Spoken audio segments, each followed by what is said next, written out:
So now we can turn to the sudden growth of Jerusalem, the rise of Jerusalem to prominence, the rise of the kingdom of Judah to prominence. I mean, the third phase, incredible prosperity in late monarchic times. So first we need to look at archaeology. What's going on? Let's first look at Jerusalem and then in the countryside of Judah. Jerusalem grew dramatically and suddenly from a relatively limited city in size of about, I would say, maybe 6 to 10 hectares, with a modest population of maybe 1,000 people or so, over a very short period of time, to a city of 60 hectares, round, with a population of 12,000 or so. And Jerusalem became, as a city of 60 hectares, one of the biggest, if not the biggest, city in the land of Israel, and city in size of great towns and cities and capitals in the entire region. So this happened in a very short period of time. How do we know that? How do we know that? Because it happened in a phase. Archaeology always starts with relative chronology and then shifts to absolute chronology. So because we date according to the pottery assemblages, okay? And the pottery assemblages are relative. So it happened in a phase that we call Iron 2B. Okay? Now we can slice it more. Radiocarbon studies show us that the transition from the Iron 2A to B happened in the first half of the 8th century. So this could not have happened before the first half of the 8th century. And we know from other sources, archaeological and historical, that Jerusalem was already big and stretched over the entire area of both the city of David and the Jewish quarter, Mount Zion, and so on, when Sennacherib came in 701. Sennacherib, king of Assyria, campaigned against Jerusalem in 701. So we find ourselves in a slice which starts somewhere in the first half of the 8th century and ends, I mean, because it's already a big city around 701, not around, specifically in 701 BC. Because we have also evidence that the wall was there already in the Jewish quarter, the city wall, in 701 BC. Okay? So what happened? How is it possible that a city grows, and yes, and we forgot to speak about Judah. In the countryside of Judah, you see the same process. You see an amazing growth of 2, 3, 4 times population-wise. Number of settlements, population and so on, both in the highlands south of Jerusalem and in the Shephelah, the western part of the kingdom of Judah. So what's going on here? How is it possible? I can tell you one thing. It is impossible that this could have happened because of natural growth. In antiquity, a family was about 4.2 people, which means that 2.2 children replaced 2 parents, which means a very moderate pace of growth demographically. It takes a long time and very slow. And you cannot speak, I mean, we are speaking here about a dramatic growth of, if you want to be very modest, in my opinion, twice the population in Jerusalem and in Judah, and probably more. So what's going on here? In my opinion, there are only 2 ways to explain it. Unless you claim you become an alchemist, or you claim that people landed from the moon. We are not in this business, right? So we need to come with a rational historical explanation to what had happened. And there are 2 points here to discuss. The first one is the incorporation of the kingdom of Judah as a vassal to the Assyrian Empire. After the takeover of the northern kingdom of Israel, the Assyrian monarchs, specifically at that time Tiglath-Pileser III and then later Sargon II, decided not to incorporate, to take it over and incorporate Judah into the Assyrian Empire as a, a province, but to leave Judah as a vassal state, a vassal kingdom, which serves the interests of Assyria. This was a very planned, rational decision in the court of Assyria. Okay? And this brought about significant prosperity, economic prosperity in Judah, because Judah then was incorporated into the global economy. incorporated into the Arabian trade, incorporated into the olive oil production of the ancient Near East, and so on and so forth. So we are speaking about a period of incredible economic prosperity which could have attracted people to Judah and Jerusalem. But this is not enough. Because at the end of the day, we're speaking about a marginal area on the southern fringe of the settled lands of the Levant. Remember, please, that you cannot compare, the possibility of cultivation and agricultural secondary products industry and so on. You cannot speak about Jerusalem as you speak about the Jezreel Valley, for instance. The second reason must have been, in my opinion, the events that took place in the territory of the Northern Kingdom. The Northern Kingdom, the Kingdom of Israel, was taken over, was devoured, if you wish, by the Assyrian Empire, starting in the days of Tiglath-Pileser III, the Galilee, and then the final blow came in the time of Sargon II until 720. That was it. And I think that there is evidence, also archaeological evidence and other pieces of evidence, for movement of refugees from the territory of the ex-Northern Kingdom into Judah.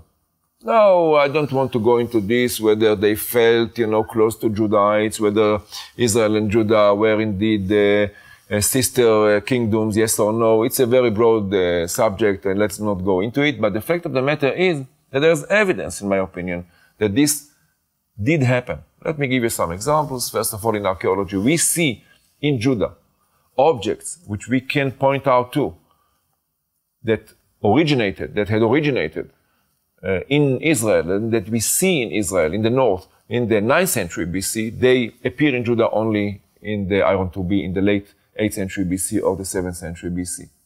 Okay? But this is not the end of the story. There is also the question of incorporation of biblical texts. I mean, I'm an archaeologist, but I cannot ignore this. I mean, when you take the Bible into your hands today, you know that you are dealing with the Judahite compilation, of course. A Jerusalem compilation, basically. But not all the texts represent Jerusalem and Judah. Let me give you some examples. In the book of Judges, there is a group of stories about judges. All of them are charismatic leaders of the north. This is what a German scholar, Richter, called, many years ago, the book of saviors in Judges. It's memories of judges, saviors in the north. And the traditions are north. They have nothing, most of them have nothing to do with Judah. Or you take the Jacob cycle in Genesis. The Jacob cycle in Genesis has nothing to do with Judah. It has to do with Bethel. This is the main sanctuary, okay? And there, the dream and so on, the ladder of Jacob and so on. And then Pnuel, Machanaim, Sukkot, they are all northern locations. The whole cycle of Jacob comes from the north. And there is good reason to believe that the cycle of Jacob is the earliest tradition in Genesis. And it probably comes from Israel in the maybe first half of the 8th century BC. So how did this cycle, how did it find its way into the Judahite canon, into the Judahite Bible, if you wish? Or, let me give you a third example. How is it possible that the book of Samuel preserves highly negative traditions, very aggressive against the founder of the Davidic dynasty? What's going on here? Saying that David was basically what? He was basically there. I mean, I'm speaking now, from the point of view of the negative traditions, which are there in the book of Samuel. They say, well, this David of yours, he was a criminal. He was in the business of protection. He was a cutthroat. Every person that he stepped next to dropped dead in no time, and so on and so forth. So why should a southern Judahite author preserve these negative traditions in the text? I mean, the simplest way would have been to cut it out. Take Chronicles as an example. Chronicles was put in writing centuries later. Not before the 4th century BC, and in my opinion, later. Okay? Now, in Chronicles, there's no question, there's no problem. They took the stories, the bad stories, they cut them out. In Chronicles, David is completely pious. He is completely clean of all wrongdoings. He is the example of the pious, devoted king, you know, both in his relations with the God of Israel and in his relations with his surroundings and so on and so forth. So the question is, why didn't the author of Samuel do the same with these traditions? And my answer is that it was impossible to do it because this was a period when the authors were aware of the importance of nation building, not only state formation and kingdom formation. It was a period of nation building because Judah was completely transformed in a matter of a very short period of time of maybe 50 years from a very small, tribal, God-forsaken, very sparsely inhabited, not important kingdom in the southern fringe of the Levant into a meaningful player in the ballpark of the ancient Levant, and also meaningful player economically and so on, and the population changed completely because now it's a mixture of Judahites and Israelites, and the traditions of the Israelites must have been, there was a need, and they must have looked for a way to incorporate the northern traditions into the Judahite theology and ideology. But of course, they put a spin on them. So when they said, yeah, this David was, you know, a cutthroat and a killer. So here's what, I mean, the negative tradition goes, well, here is what he did. But then you hear another voice. The other voice says to you, no, this is not exactly what happened. Let me tell you what really happened. And they twist the story in order to clean David of any accusation of wrongdoing. King David, okay? So, to go back to demography, we have a situation, okay, of sudden growth, incredible population growth in Jerusalem and Judah, and also the population is not the same anymore because you have a mixed Judahite Israelite population, and this is the moment that, in my opinion, you get the early phase of pan-Israelite ideology. We are all one nation. We became two nations because of this and because of that, and they explained back what exactly had happened in the time of Solomon, in the time of the secession of the north, Rehoboam and Jeroboam and so on and so forth. They explain all this, they look back and they explain all this, but they promote a pan-Israelite ideology. Now, this pan-Israelite ideology, I would call it the early phase of pan-Israelite ideology, is pan-Israelite ideology within. They do not export it yet. They cannot because, I mean, north of them, they have the frightening Assyrian Empire and they are a vassal kingdom. So they do not try to say, yes, we are the only rightful owners of the territories which are now Assyria. This will happen next when Assyria pulls out. But in the first phase, you have this pan-Israelite ideology and within.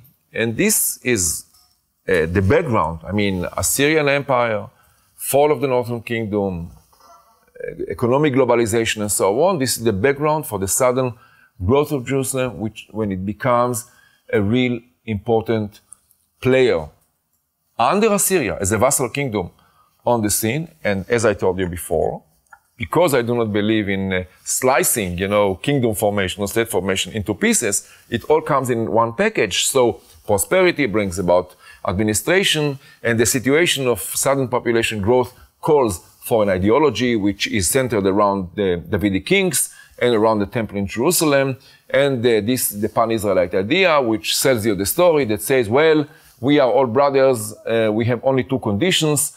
Your kingdom was illegitimate, your kings were completely illegitimate, but you are okay as long as you accept the Davidic dynasty and the Jerusalem temple. Okay?